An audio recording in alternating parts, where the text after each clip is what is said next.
जाऊ शकत नाही, जरा पुढवून दाखव.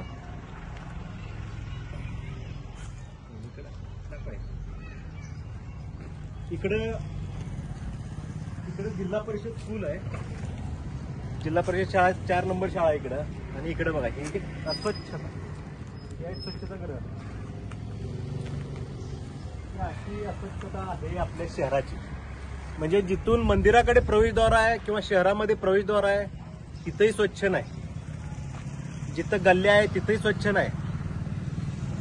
म्हणजे स्वच्छता ठेवण्यासाठी आपल्याला कंट्रोल पाहिजे, शिस्त पाहिजे, लोकांमध्ये जागरूकता निर्माण केली पाहिजे. हे काम कुणाचं आहे, आमचं आहे का?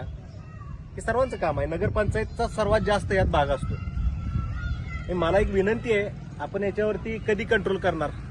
म्हणजे काही लोक नगराध्यक्ष झाल्यावर ह्याच्यावर लक्ष देणार आहेत, काही लोक म्हणजे नगरसेवक झाल्यावर याच्यावर लक्ष देणार आहेत. तोपर्यंत नागरिकांनी काय करायचं? असले घाणीत राहायचं ना. म्हणजे ज्यांची इच्छा आहे त्यांनी नगरसेवक झाल्यावरती या गोष्टी करणार, तोपर्यंत नागरिकांनी काय करायचं? तोपर्यंत आम्ही आहे. जेव्हा नगरसेवक आणि नगराध्यक्ष नसतात त्यावेळी आम्हाला सांगा, आम्ही तुमच्या सेवेत आहे. नगरपंचायतला विनंती करू, कुणावर दबाव टाकायचा नाही. एक नागरिकांना मी शिकवतोय, दबाव टाकून कुठल्याही गोष्टी होत नसतात.